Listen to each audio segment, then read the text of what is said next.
खाना सामने आया तो भी शुक्र नहीं पैदा होता, खा लिया तो भी शुक्र नहीं पैदा होता, हजम हो गया तो भी शुक्र नहीं पैदा हो गया होता, बाहर निकल गया तो भी शुक्र नहीं पैदा होता। क्यों? इस नेमत को नेमत ही नहीं समझ रहे। कहते हैं ये तो वसीम को ने भी खाना खाया था, मेरे साथ बैठ के गफार ने भी खाया था। असल तो ये है कि मेरे बहरिया टाउन में बंगले क्यों नहीं है। समझ रहे हो? बहरिया टाउन में मेरे 2 बंगले क्यों नहीं। वो जो मेरा वहां प्लॉट था, जो मैंने 6 प्लॉट सुरजानी में लिए थे, उनकी कीमतें गिर रही हैं यार, बहुत सख्त डिप्रेशन हो रही है। उनकी वैल्यू क्या हो रही है? गिर रही। अबे यार, जो मेरे 25 प्लॉट थे उनमें से एक प्लॉट के 1 इंच इलाके पर कब्जा कर लिया है। 1 इंच पे किसने कब्जा कर लिया है? किसी ने कब्जा कर लिया है। ये नहीं देख रहे होते बच कितना गया तुम्हारे पास, फलाने ने ये कर दिया, फलाने ने ये कर दिया। ये है नाशुक्री।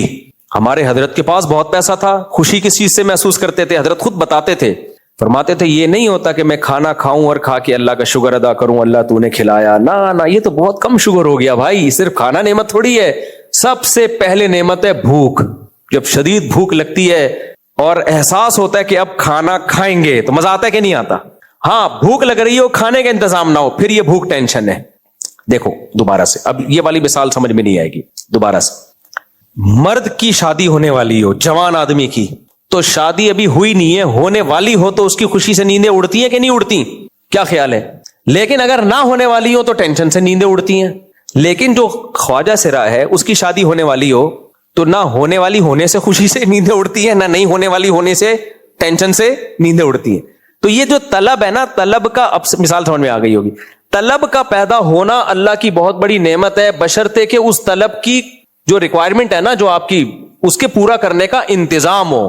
अगर आपके पास अपनी उस चाहत के पूरा करने का इंतजाम है, तो वो जितनी चाहत बढ़ेगी वो उतनी बड़ी अल्लाह की नेमत है, क्योंकि जब इंतजाम होगा तो उतनी लज्जत महसूस होगी आप। तो भूख का लगना अल्लाह की नेमतों में थोड़ी नेमत नहीं, बहुत बड़ी नेमत है। तो हमारे हज़रत फरमाया करते थे कि मैं ऐसा नहीं करता कि खाना खा लिया, बस खा लिया और अल्लाह का बड़ा शुक्र है। ना ना ना, फरमाया जब भूख लगती है तो अल्लाह का शुक्र अदा करता हूं और सोचता हूं, ए अल्लाह कितनी बड़ी नेमत, मुझे भूख लग रही है और अब थोड़ी देर में खाना आएगा। तो उसी इसकी एक लज्जत है। फरमाते हैं मैं इस लज्जत से इंजॉय करता हूं, लज्जत को महसूस करता हूं। खाना आएगा, फिर जब खाना सामने आता है, मजा आता है कि नहीं आता? देखो बारात में कैसा टूटते हैं ना, तंबू तोड़ तोड़ के, दीवारें फलांग फलांग के देगों की तरफ भाग रहे होते हैं। तो ये लज्जत है भाई। तो फरमाते हैं फिर जब खाना सामने आता है तो उसकी एक अलग एहसास। फिर जब उस निवाले को मुंह में डालता हूं और चबाता हूं, वो एक अलग। अल्लाह ये भी कर सकता था कि बस निगल लो। मगरमच्छ क्या करता है? बकरी को सादा निगलता है। हमें कहते पता नहीं को मजा क्या है खाने में, खाने की जरूरत क्या थी? हो सकता है उसके पेट में कुछ ऐसे आलात लगे हो जो उसको लज्जत का एहसास दिलाते हो। हम चबा चबा के खाते हैं, तभी तो लोग चबा चबा के बातें भी करते हैं। तो चबा चबा के खाने में अपनी एक लज्जत है, ऐसे मजा आता है। उसको जब निवाले को आप मुंह में घुमाते हैं, उसकी एक लज्जत। फिर जब वो निवाला पेट में उतरता है तो जो खाली पेट था उसके भरने का एहसास होता है। हजरत फरमाते हैं उसको अलग सोचता हूं, उस पर अल्लाह का अलग शुक्र अदा करता हूं। फिर जब पेट भर जाता है, अल्हम्दुलिल्लाहिल्लज़ी अतअमना व सक़ाना व जअलना मुस्लिमीन, तमाम तारीफें उस अल्लाह के लिए जिसने हमें खिलाया पिलाया और हमें मुस्लिम बनाया, कि हम उसका शुक्र भी अदा कर रहे हैं, खाते तो काफिर भी हैं। और फरमाया फिर उसके बाद ये सोचता हूं, उसके बाद जो जिस्म में ताकत आई है वो एक अलग नेमत है। कैसे ढीले ढीले रोजे में देखो, इफ्तारी से पहले कैसे मुरझाए मुरझाए घूम रहे होते हैं, 2 निवाले पेड़ में जाते हैं, कैसा सीधा होके आ जाता है इंसान। तो उसकी जो एक अलग लज्जत है। फिर दोपहर को आप खाना खाओगे, आपको गुनूदगी आती है, नींद आती है, उस नींद की अपनी एक लज्जत है। आप लेट जाते हैं, नहीं खाते तो वो नींद नहीं आती आपको। तो फिर जब थोड़ी देर में आप उठते हैं तो कैसे फ्रेश हो जाते हैं, ताकत भी आ गई, लज्जत भी आ गई, जिस्म में एनर्जी भी मिल गई और फ्रेश भी हो गए। तो ये एक लज्जत नहीं, करोड़ों लज्जतें हैं। अब जो लिबरल लोग हैं जिनको अल्लाह रसूल का नहीं पता, वो कहेंगे मुफ्ती रशीद अहमद साहब असल में बेचारा गरीब, माज़अल्लाह गरीब आदमी थे, 2 रोटी पे इतना लाइफ को एंजॉय कर रहे हैं। असल में गरीब सोचे ना तो दिमाग भी क्या है, गरीब। सोचे ये तो गरीबों के होते हैं, 2 पराठे 2 अंडे खा लिए, चाय पी ली और लाइफ को एंजॉय कर रहे हैं और यूं यूं दिखा रहे हैं माशाल्लाह माशाल्लाह। ये गरीबों के ज़ाहिर है इन बेचारों को कभी मिला नहीं। ना ना ना मेरे भाई, जो शहजादों वाली कार रखी हुई हो, जिसने उस दौर में 60,000 की घड़ी पहनी हुई हो, वो एंजॉय घड़ी से नहीं कर रहे, वो एंजॉय किससे कर रहे हैं? खाने से। और जो सुबह जब सेब खाते थे तो भी बड़ा एंजॉय करते थे। कहते थे किसी ने हजरत कहा कि सुना है आप छील के सेब खाते हैं? फरमाया गलत, छिला हुआ सेब खाता हूं, छील के नहीं, छिला हुआ सेब। छीलने की टेंशन मैं सेठ आदमी हूं, कोई और छील के देता है मुझे सेब। इसको भी एंजॉय करते थे। अल्लाह ने हमें इतना दिया कि कोई और छील सेब सेब जो है ना कोई और छील के दे रहा है क्या है? वरना कहाँ हर आदमी को ऐसे खिदमत गुजार नहीं मिलते। तो एक डॉक्टर ने कहा कि असल विटामिन तो छिलकों में होते हैं। फरमाया फिर आप छिलके खा लिया करें, जब मैं छीलता हूं ना आप क्या खा लिया करें, विटामिन। डॉक्टर भी तो बस हर चीज में यार, अबे विटामिन के अलावा भी दुनिया में मसाइल है। लज्जत भी कोई चीज होती है, सेब के छिलके में होते हैं सब कुछ, लेकिन वो हजम कितना मुश्किल से होता है। जिनका लोहे का मैदा है वो खा लें, हर एक को हजम नहीं होता वो। मैं तो जब भी खाता हूं कुछ ना कुछ बताता है कि कुछ खाया है, तो इसलिए मैं भी सेब हमेशा छील के खाता हूं। वैसे जिनका बहुत पावरफुल मैदा है वो खा लें छिलके समेत ही। तो खैर, तो खुश रहना सीखो, ठीक है क्या सीखो, खुश रहना सीखो, खुलासा ये निकला है। लेकिन फिर भी अभी घर जाओगे वही एक पिक चाहिए, हजरत अली की पैदाइश खाना काबा में हुई थी क्या, बहुत दूर से आ जाऊं, क्या मतलब अगर आप दूर से आए तो हजरत अली की पैदाइश खाना काबा में हो जाएगी फिर क्या? सैयदना अली इब्न अबी तालिब रजी अल्लाह ताला अन्हु की पैदाइश खाना काबा में नहीं हुई है। इसमें कोई मुसन्नद रिवायत, कोई सही हदीस मौजूद नहीं है। वैसे भी भाई मस्जिद में तो किसी का भी नापाकी की हालत में जाना जायज ही नहीं है, तो बैतुल्लाह में कैसे जाना जायज होगा? तो ये कैसे पॉसिबल है कि सैयदना अली रजी अल्लाह ताला अन्हु की पाकीज़ा माँ वो मस्जिद हराम के तकद्दुस का ख्याल ना करें? तो इसलिए ये हो नहीं सकता, ये अकल के भी खिलाफ है और कोई मुसन्नद रिवायत भी नहीं। बाकी सैयदना अली के दीगर फजाइल बहुत हैं भाई, हमें मनगढ़ंत फजाइल बताने की क्या जरूरत है? इससे बड़ी क्या फजीलत होगी कि पैगंबर ने अपनी बेटी खुद पेश की है सैयदना अली को निकाह करने। ये एंड है बस, समझ रहे हो ना, ये क्या है? और सैयदुल अंबिया की पाकीज़ा बेटी जो जन्नती औरतों की सरदार हो, इससे बड़ी कोई फजीलत हो नहीं सकती दुनिया में किसी की। तो इतनी बड़ी फजीलत के बाद हमें मनगढ़ंत फजाइल सुनाने की जरूरत नहीं है। एक हदीस आपके लिए और सबके लिए कि दुनिया में ऐश व इशरत से दूर रहना, क्योंकि अल्लाह के बंदे ऐश परस्त नहीं होते। ऐश परस्त होना अलग चीज है, दुनिया में अल्लाह की नेमतों से लुत्फ अंदोज होना या जायज अय्याशी करना ये अलग चीज है। अगर अल्लाह के बंदे ऐश परस्त नहीं होते, और ऐश परस्त का मतलब वो है जो आप बयान कर रहे हैं, तो फिर हजरत सुलेमान अलैहिस्सलाम ने ऐसा ताज क्यों बनाया था जिसमें हीरे जवाहरात जड़े हुए थे? इतना बड़ा आलीशान तख्त क्यों बनाया कि मलका सबा देख के मलका सबा के होश ठिकाने ना रहे? और इतना आलीशान महल सुलेमान अलैहिस्सलाम का था, और उसका फर्श ऐसा टेक्निकल तरीके से बनाया गया था, शीशे का फर्श, कि उसमें ऐसी लहरें बन रही थी कि देखने में लगता था ये पानी का कोई तालाब है। और मलका सबा ने उस फर्श में दाखिल होने से पहले पांचे ऊपर कर लिए कि भीग ना जाए। उन्होंने बताया कि सरहुम मुमर्रदुम मिन कवारीर, ये गिलासेस हैं शीशे के जिनसे ये जड़ा गया है।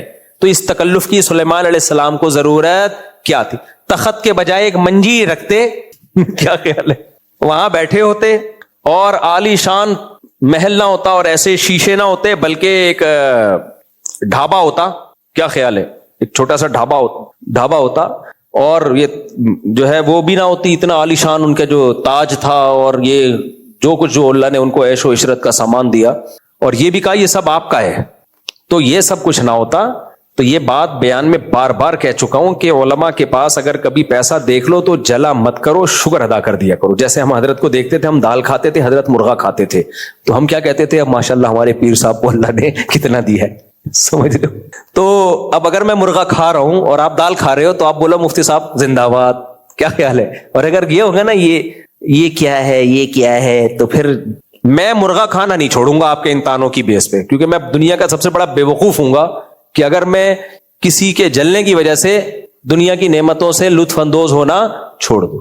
और मेरे घर जाके देखो, कोई शीश महल नहीं है यार, पता नहीं क्या क्या लोगों ने बनाया हुआ है मेरे बारे। अभी मस्जिद कमेटी के सदर आए, हमारी मस्जिद कमेटी के कोई साहब थे, हमारे घर आए, अभी 3 दिन पुरानी बात है। कहते हैं यार आप 18 साल से यहाँ रह रहे हो? मैंने कहा जी यहाँ रह रहा हूँ, जी यहाँ रह रहा हूँ। कह रहे अच्छा यार हमें तो पता नहीं था आप इस तरह रह रहे हो। मैंने कहा बस मशहूर किया हुआ लोगों ने बहुत कुछ, तो बना के फिर भी नहीं देंगे। खैर सीढ़ियां इतनी खतरनाक थी। तो एक घर की तो छत माशाअल्लाह किसी भी वक्त अखबार में खबर आ सकती है, अल्लाह बचाए, खबर आ सकती है कि मुफ्ती साहब जाते हुए नजर आए हैं, वापस पता नहीं कहाँ है। उस पर मैं खर्चा कर करके थक गया हूं, मैंने बोलना भी छोड़ दिया, मैंने कहा जाओ भाड़ में। तो ऐसा है भी नहीं जैसा मशहूर किया हुआ है। लेकिन मैं तो ये मुझे तो फिर अच्छा नहीं लगता ना कि लोग समझे पता नहीं क्या है, बातें क्या कर रहे हैं। तो हालात कैसे? हालात तो अल्लाह का शुक्र है बहुत अच्छे हैं, लेकिन ये बात असल में ये है कि आपका इससे लेना देना क्या है कि हमारा घर कैसा है? मेरा घर शीश महल है, बहुत लग्जरी है, ہیرے جواہرات میرے گھر میں جڑے ہوئے, ہر کمرے میں ڈبل اے سی. میرے گھر والے میرے کو پکڑ کے کٹنا لگا دیں. فرض کر لو میرے 4 بنگلے ہیں, 2 بحریہ ٹاؤن میں, 2 ڈیفنس میں, اور چاروں ہزار گز کے ہیں. گھر کے ہر کمرے میں ایئر کنڈیشن لگا ہوا ہے, سمجھ رہے ہو. اور جیسی میرے پاس ریوو ہے ایسی ایک لینڈ کروزر بھی ہے, اور 2 ریوو الگ الگ ہیں. ہر گھر میں نے ایک ریوو لے کے دی ہوئی ہے ان کو, ایک جگہ فارچونر ہے, ایک جگہ ریوو ہے. یہ سب میں نے لے کے دی ہوئی ہیں. گھر والوں کو میں نے 20 تولے سونا پہنایا ہوا ہے. جب بات کرنی ہے تو 20 کیوں, 40 تولے, کون سا خرچہ آ رہا ہے, 40 تولے سونا پہنایا ہوا ہے. اور میرے سارے بچے بیکن ہاؤس اور سٹی اسکول میں پڑھ رہے ہیں. اتنا پیسہ ہے میرے پاس. ہر 2 دن کے بعد میں انٹرنیشنل ٹرپ پہ نکلا ہوا ہوتا ہوں, گھوم رہا ہوں, پھر رہا ہوں, لائف کو انجوائے کر رہا ہوں. لیکن میں جو بات کرتا ہوں وہ شریعت کے خلاف نہیں ہے, اور کسی علانیہ کبیرہ گناہ میں بھی مبتلا نہیں ہوں. تو پھر آپ کو کیا تکلیف ہے, میرے 4 گھر ہوں یا میرے 8 گھر ہوں یا میرے بنگلے ہوں, کیا مسئلہ ہے آپ کے ساتھ؟ پھر یہ کیوں بولتے ہیں کہ مولوی صاحب جو ہے غربت کے فضائل سناتے ہیں اور خود اتنا پیسہ رکھا ہوا ہے؟ ہم نے کبھی بھی یہ کسی کو فضیلت نہیں سنائی ہے کہ آپ کے لیے پیسہ رکھنا غلط ہے, آپ کے لیے بنگلہ بنانا غلط ہے. جس غربت کے ہم فضائل سناتے ہیں وہ غربت ہے جو کس کی طرف سے ہو, اللہ کی طرف سے. جب ہے تو پھر غریبوں جیسی زندگی گزارو میرے بھائی, پھر غریبوں جیسی زندگی گزارو, اس پہ خوش رہو. غریب 500 سال پہلے جنت میں جائے گا, امیر کو حساب کتاب زیادہ دینا پڑے گا. اور یہ اعتراض جب ہو رہے ہیں جب ہے بھی نہیں ایسا. میں 4 بنگلے ہیں, اب تک میرے کسی گھر میں اے سی نہیں ہے. اب تک کی رپورٹ کے مطابق, ہو سکتا ہے میں لگا لوں, اب میرے کسی گھر میں اب تک اے سی ایئر کنڈیشن نہیں ہے, اب تک کی رپورٹ کے مطابق نہیں ہے. اب ہو سکتا ہے میں کل لگا لوں, کیونکہ پھر کوئی ویڈیو بنا کے ڈال دے گا مجھ سے گھر اے سی لگا ہوا تھا. وہ آج کے بعد ہو سکتا ہے, فی الحال نہیں. جو میری گاڑی ہے وہ سب کے سامنے ہے, وہ گارڈوں کی وجہ سے ہے. تو یہ عیاشی کے الزام بھی ہم پہ ایسے ہی لگے ہوئے ہیں کہ پتہ نہیں کیا بنا کے پیش کیا ہوا ہے لوگوں نے. تو اگر ہیں بھی تو اللہ کا شکر ادا کرو. بولو صاحب اللہ کرے آپ کو اور اللہ تعالیٰ دے. جلو مت, کوئی جل گیا بسوں کے پیچھے لکھا ہوتا ہے, کوئی جل گیا کسی نے دعا دی. شیعہ دران کون ہے, پھر مسئلہ کی باتیں نہیں پوچھا کرو نا, تم لڑواؤ گے آپس میں, پھر وہی شیعہ سنی بریلوی دیوبندی, پھر بولتے ہو مولوی لوگ لڑ رہے ہیں. اللہ تعالیٰ تو ایک بار معاف کر دیتے ہیں, اور استغفار کرتے ہوئے کہا کیا سوچ رکھنی چاہیے؟ بار بار استغفار حدیث میں آتا ہے, میں کم سے کم 100 دفعہ استغفار کرتا ہوں اللہ سے. تو پیغمبر پہ سے تو کوئی گناہ کا صدور ہو ہی نہیں سکتا, پھر بھی 100 دفعہ استغفار کرتے ہیں. تو بار بار اپنے گناہوں کی معافی مانگتے رہنا چاہیے. باقی یہ صحیح ہے کہ اگر سچے دل سے توبہ کرو تو ایک ہی دفعہ میں سب معاف ہو جاتا ہے. اچھا, فجر کی 2 سنتیں کیا تیزی سے پڑھنی چاہیے؟ نہیں, آرام سے پڑھنی چاہیے, البتہ مختصر پڑھنی چاہیے. صحیح حدیث سے یہ بات ثابت ہے کہ نبی صلی اللہ علیہ وسلم فجر کی 2 سنتیں بہت مختصر پڑھا کرتے تھے. شاید اس میں حکمت یہ ہو کہ فجر کے 2 فرض لمبے ہوتے ہیں. جیسے رمضان سے بالکل پہلے روزہ رکھنا ناپسندیدہ ہے تاکہ رمضان میں روزے کی طاقت کم نہ ہو جائے, تو ایسے ہی فجر سے پہلے 2 رکعتیں مختصر, کیونکہ فجر کی نماز کیا ہوتی ہے؟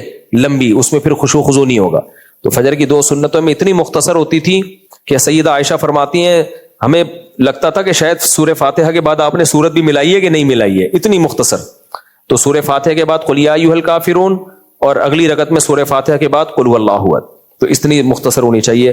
ایک میں اپنے بارے میں غلط فہمی کا ازالہ کر لوں, میں نے کو سندھ کی فضیلت میں ایک حدیث سنائی تھی کہ جاء رجل من السند الی عائشہ رضی اللہ عنہا, سندھ سے ایک شخص آیا حضرت عائشہ کے پاس علاج کے لیے. اور میں نے کہا یہ بخاری کی حدیث ہے, تو بخاری کی نہیں, موطا امام مالک کی ہے, لیکن صحیح حدیث ہے. تو اس پہ ایک صاحب نے, ہے تو وہ اہل حدیث, لیکن میں نہیں کہتا سارے اہل حدیث ایسے ہوتے ہیں, لیکن انہوں نے مسلکی بغض نکالا ہے. اتنا ریکارڈ لگایا کہ کہاں ہے یہ حدیث بخاری میں. بھائی غلطی ہو گئی ریفرنس دینے میں, ایک بیان کے دوران انسان بات کر رہا ہوتا ہے, تو موطا میں ہے صحیح حدیث, ضعیف حدیث نہیں ہے. اور دوسری غلطی مجھ سے یہ کہ جاء رجل من السند کے بجائے ہے جاء رجل سندی, سندھی آدمی آیا.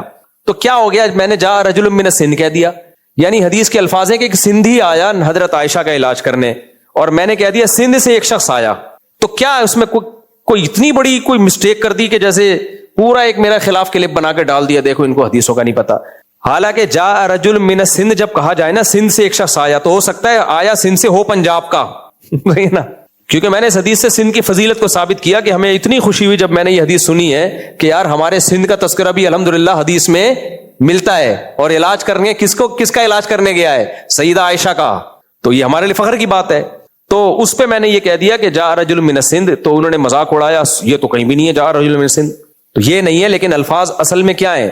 جاء رجل سندھیون یا جاء سندھیون، ایک سندھی آیا، تو یہ تو اور مضبوط الفاظ ہو گئے. کیا خیال ہے؟ اگر ہم کہتے ہیں کہ سندھ سے آیا تو ہو سکتا ہے پنجاب کا ہو، آیا کہاں سے ہو؟ سندھ سے. لیکن جب کہہ دیا سندھی آیا تو یہ تو اور فضیلت کی بات ہو گئی. بھائی سندھ میں رہنے والا تھا پکا ڈکا. تو اس دور میں بھی سندھ تک اسلام پہنچ چکا تھا، اور سیدہ عائشہ کا علاج کرنے کے لیے کہاں سے آیا تھا بندہ؟